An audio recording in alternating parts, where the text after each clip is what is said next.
Welcome back to my channel blogging আড্ডা with Uma. তোমরা সবাই কেমন আছো? আশা করছি সবাই খুব ভালো আছো, আর আমিও অনেকটা ভালো আছি। তো চলো আজকের ভিডিওটা শুরু করা যাক। আর এখন বাজে সকাল প্রায় 5:55, আর আমি এখন ঘুম থেকে উঠে চলে এসেছি রান্নাঘরে রান্না বসাবো। আসলে বড়মশাই আজকে একটু তাড়াতাড়ি ডিউটিতে বেরোবে, আর আমাদেরও একটা নেমন্তন্ন আছে, তাই ভাবলাম একবারে সকালবেলায় আমি দুপুরের জন্যেও রান্নাটা করেই রাখি।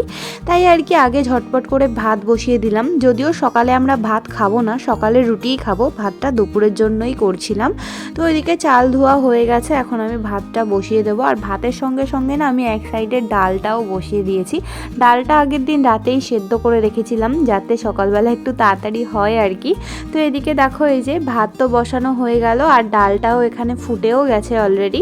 এবারে চলো ঝটপট করে আমি আটাটা মেখে ফেলি, কারণ ডালটা হতে হতে ওদিকে তাহলে আটা মাখাটা রেডি হয়ে যাবে আর কি।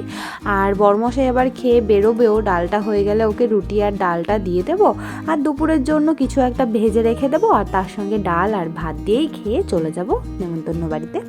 তো এদিকে আটা নিয়ে নিয়েছি, চলো এখন ঝটপট করে আমি আটাটাকে মেখে ফেলি।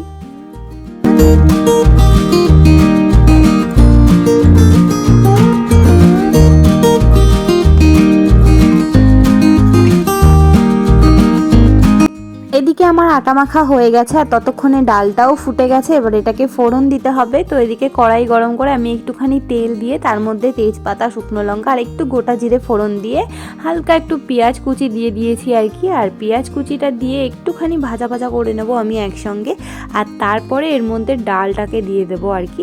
আর আমি না ডাল বা কোনো তরকারি ফোড়ন দেওয়ার সময় না একবারে দিতে পারি না, আগে হাতা দিয়ে একটুখানি দিয়ে নিই, তারপরে পুরোটা দিই, না হলে না পুরো ভাবটা এসে আমার হাতে লাগে আর হাত জ্বালা করে আর কি। তো যাই হোক, ডালটা আমি এদিকে হতে দিয়ে দিয়েছি। ততক্ষণে ভাবলাম যে আমি এখানে রুটিগুলোকে বেলে নিই, কারণ একদিকে ভাত হচ্ছে একদিকে ডাল হচ্ছে, রুটিটা তো এখন ভাজতে পারবো না, তবে বেলে রাখা থাকলে ঝটপট করে ভেজে নিতে পারবো আর কি, একটু যাতে তাড়াতাড়ি হয় সেই জন্যই এরকম করে নিলাম। তো এদিকে ঝটপট করে চলো রুটিগুলোকে বেলে নিই।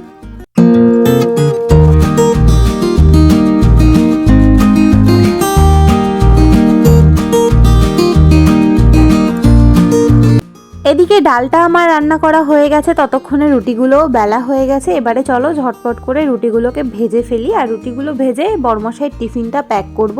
আসলে প্রথমেও বলেছিল নিয়ে যাবে, তাই আমি টিফিন বক্সটা বেরও করেছি, তারপরে এসে বলছে যে নেবে না, খেয়েই যাবে, হাতে সময় রয়েছে।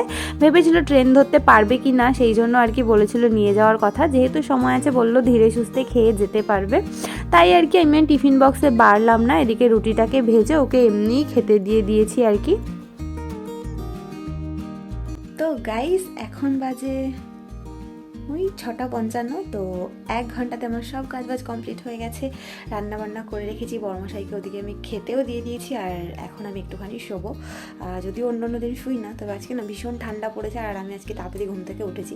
অন্য দিন এই সময় ঘুম থেকে উঠি, তো আজকে 1 ঘন্টা আগে উঠেছি, আর ভীষণ ঠান্ডাও লাগছে। তো একটুখানি ঘুমিয়ে নিই, মানে ঘুমাবো ঠিক না, শোবো, শেষে এডিটটা কমপ্লিট করবো, কারণ এডিট করা হয়নি। তো একটু পরে বড়মশাই ডিউটিতে বেরিয়ে যাবে। যাই হোক, তোমরা ভিডিওটা দেখতে থাকো, আমি আবার উঠে পরে তোমাদের সাথে কথা বলছি। এখন বাজে ওই 10:30 মতো, আর আমি এখন চলে এসেছি ব্যাগ গোছাতে। এখানে আমি 2টো ব্যাগ বের করেছি, তবে আমি কনফিউজড হয়ে যাচ্ছিলাম যে কোন ব্যাগটা নেব। ফাইনালি একটা ডিসিশন নিলাম যে আমি ব্ল্যাক কালারের ব্যাগটাই নেব, কারণ আজকে আমি ব্ল্যাক কালারেরই শাড়ি পরবো, বেশ দুটো ম্যাচিং হয়ে যাবে আর কি। আর নেমন্তন্ন বাড়িতে যাব দুপুরবেলা, আসলে আমার এক দাদার ছেলের অন্নপ্রাশন, তো অন্নপ্রাশন অনুষ্ঠানটা দুপুরবেলাই হওয়ার কথা, তবে আমাদের ফিরতে হয়তো সন্ধে হয়ে যাবে, সেই জন্য একটু চাদর, বড়মশাইয়ের টুপি, সোয়েটার এগুলো নিয়ে যেতে হবে আর কি। তাই আর কি ব্যাগটা নেওয়া, না হলে ব্যাগটা নেওয়ার কোনো দরকারই ছিল না। তো যাই হোক, শীতকালের হচ্ছে এগুলো একটা ঝামেলাই বলতে পারো। তো আমি এখানে ব্যাগগুলোকে গুছিয়ে নিলাম, ব্যাগটাকে গুছিয়ে নিলাম। আর এর মধ্যে এখন একটু আমার রুমাল আর মাস্কটাকে ঢুকিয়ে নেব, কারণ রুমাল মাস্ক ছাড়া আমি একদম অচল এই জায়গায়, কারণ রাস্তায় বেরোলেই না প্রচণ্ড ধুলো হয়, আর এই ধুলোতেই আমার ঠান্ডা লাগে, তোমরা তো জানোই। তো এদিকে ব্যাগটা গুছাচ্ছিলাম, তার মধ্যেই মাথায় এলো, যা আমি তো পুচকুটার গিফটটাই এখনও নিইনি, ওটা যদি ভুল করে রেখে যাই আমাকে আবার ফিরে আসতে হবে। তো যাই হোক, তোমরা আগের দিন দেখেছিলে যে আমি একটা ব্রেসলেট নিয়েছিলাম, তো সেটাই নিয়ে যাবো। আর এদিকে আমি শাখা পড়তে গিয়ে জিনিসটা নিয়েছিলাম, তো তাই আমার শাখাটাও এর মধ্যে ছিল, শাখাটাকে বাইরে রেখে এটাকে ব্যাগে ঢুকিয়ে নিলাম এখন। আর ব্যাগ গুছিয়ে নেওয়ার পর এখন আমাকে কিছু জামা কাপড় আয়রন করতে হবে, মানে বরমশাই যেগুলো পরে যাবে। তারপর আমার ব্লাউজটাও একটু আয়রন করার দরকার ছিল। তো এদিকে আয়রনটা বের করে নিলাম। আর আমার না আয়রন করতে গেলে একটা সমস্যা আছে, সেটা হচ্ছে এই ঘরে করা যায় না, কারণ খাটের কাছাকাছি কোনো সুইচ বোর্ড নেই। একটু দূরে আছে, কিন্তু ওখান থেকে লাইন এনে খাটে বসে করাটা সম্ভব হয় না। তো সেই জন্য রান্নাঘরে গিয়েই আমাকে আয়রন করতে হয়, কারণ ওখানে খাটের কাছাকাছি একটা বোর্ড আছে। তার জন্য আবার ঝামেলা, বেশ কাঁথা নিয়ে যেতে হয়, আবার টেনে টেনে সব কিছু ওই ঘরে নিয়ে যেতে হয়, এগুলোই সমস্যা আর কি। কিন্তু কি করব, কিছু করার নেই, এরকমভাবে বানিয়েছে ব্যাপারটা, আমরা তো এখন আর বলে কিছু করতে পারবো না।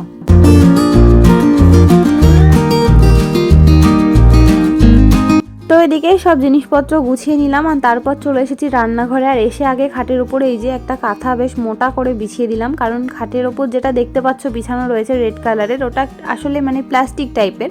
তো ওর ওপর রেখে যদি আমি আয়রন করি তাহলে ওটাই খারাপ হয়ে যাবে, ওই জন্য একটা মোটা কাঁথা পেতে তার উপরে জামা কাপড়গুলোকে রেখে আয়রন করা হয় আর কি। এর জন্য আবার সমস্যাও হয়, কারণ একটুখানি জায়গা তো বেশ অনেকটা সময় ধরে অল্প অল্প করে আয়রন করতে হয়। বড় জায়গা হলে কি হয়, তাড়াতাড়ি করে ঘষে ঘষে করে নেওয়া যায়, কিন্তু কি করব, এভাবেই করি আর কি। আর জামা কাপড় আয়রন করে আমি চলে গেছিলাম স্নান করতে। আর এখন একবারে স্নান করে আমি চলে এসেছি রেডি হব বলে। তো চলো ঝটপট করে রেডি হওয়া যাক, কারণ মামাকে আবার আসতে বলেছি, মামা ফোন করেছিল নিতে আসবে, তো বলেছি 30 মিনিট পরে আসতে। আমাকে 30 মিনিটের মধ্যেই রেডি হতে হবে, কিন্তু না আমি এদিকে রেডি হচ্ছিলাম, তার মধ্যেই দেখলাম 10 মিনিটেই মামা চলে এসেছে আর কি। আর তারপরে আমার যা অবস্থা হলো সেটা আর বলার মতো নয়।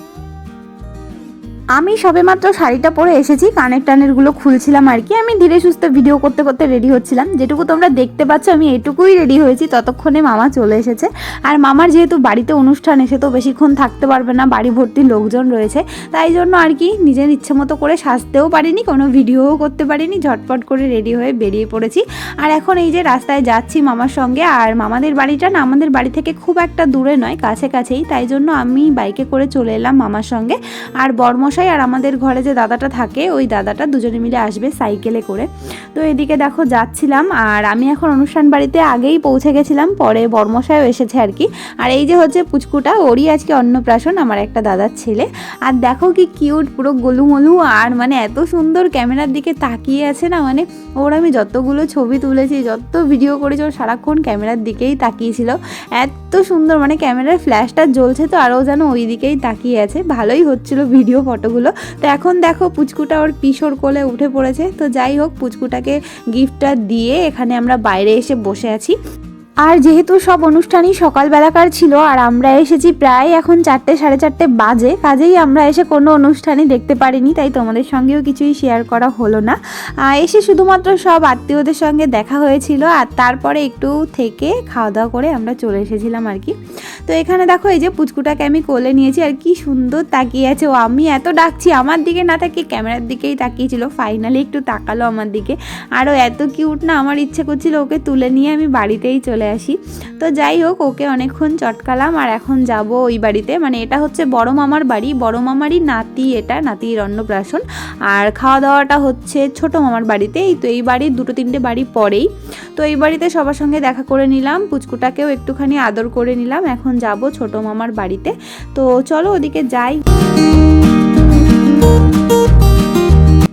এই বাড়িতে এসে দেখলাম উঠানে সবাই খাওয়া দাওয়া করছিল, তাই আমি ঘরের ভেতরে এসে একা একা বসেছিলাম। আর তারপর আবার যখন বাইরে গেলাম, গিয়ে দেখলাম বরমশাই দিকে কাজে লেগে পড়েছে।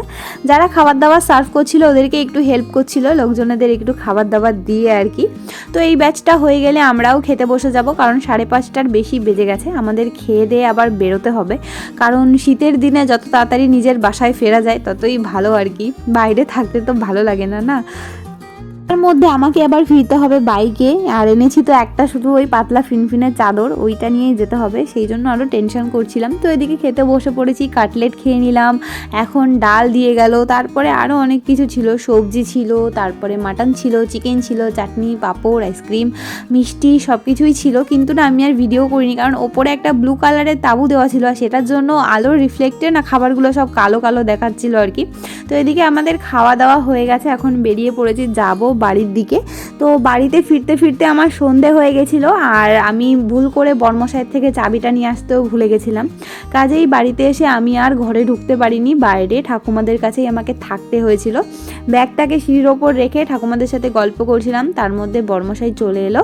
এবারে চলো ঘরে যাওয়া যাক। আর কালকে না আমাদের বাড়িতে কিছু গেস্ট আসার কথা, সেই জন্য ও ফেরার সময় একটুখানি চিকেন নিয়ে এসেছে, কারণ কালকে আবার সকাল সকাল ওকে অফিসে চলে যেতে হবে, কালকে যদি আনার সময় না পায় সেই জন্যই।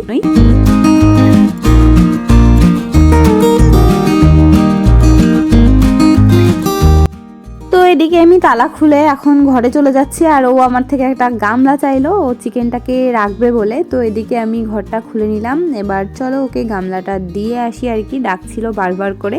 তো ওকে গামলাটা দিয়ে এখন আমি ঘরে এলাম, আর ঘরে এসে দেখছি ঘরের কি অবস্থা। তাড়াহুড়ো করে গেছি, দেখো এদিকে জামা কাপড় খুলে ছড়িয়ে রেখে গেছি, ওদিকে আমার জিনিসপত্র সব এলোমেলো করে রেখে গেছিলাম। তবুও তো বর্মশাই খানিকটা গুছিয়ে রেখে গেছে আর কি, বাকিটা এখন আমাকেই পরিষ্কার করতে হবে। তো চলো আমি ঘরটাও গুছিয়ে নিই আর নিজেও একটুখানি ফ্রেশ হয়ে নিই, তোমরা ভিডিওটা দেখতে থাকো। তো গাইস এই সবেমাত্র বাড়িতে ফিরলাম, আর যাওয়ার সময় তো মানে এত তাড়াহুড়ো করে রেডি হয়েছে আমি কোনো ভিডিওই করতে পারিনি। তো যাই হোক, অনুষ্ঠান থেকে ঘুরে টুরে চলে এসেছি, আর ভীষণ ঠান্ডা লাগছিলো, মানে একটা শুধু চাদর নিয়ে গেছি, আর আসার সময় বাইকে আসছিলাম, মানে পুরো মানে জমে গেছি ঠান্ডায়। তো চলো আগে আমি একটু এই সবগুলো খুলি, কারণ আমার না এরকম বড় বড় কানের পরলে কানটা ভীষণ ব্যথা হয়ে যায়, তো এই কানটা ভীষণ ব্যথা লাগছে। আগে সব এইগুলো খুলে নিই, তারপর আমি চেঞ্জ করে তারপর আবার ভিডিও করছি। আমি তোমাদেরকে আগেও বলেছি আমার না কোথাও যাওয়ার সময় সাজুগুজু করতে বেশ ভালোই লাগে, তবে ফিরে এগুলোকে খোলাটা হচ্ছে ভীষণ কষ্টের ব্যাপার। তো যাই হোক চলো, পড়েছি যখন খুলতে তো হবেই, কিছু করার নেই। তো আজকের ভিডিওটা তোমাদের কেমন লাগলো অবশ্যই কমেন্ট করে জানিও, আর যদি কিছু ভালো লাগে আর আমার চ্যানেলে যদি কেউ নতুন হয়ে থাকো অবশ্যই চ্যানেলটা সাবস্ক্রাইব করে আমার পাশে থেকো। তো চলো তোমাদের সঙ্গে দেখা হবে নেক্সট ভিডিওতে, ততক্ষণ সবাই খুব ভালো থেকো, সুস্থ থেকো, আনন্দে থেকো। তো চলো আজকে বাই বাই।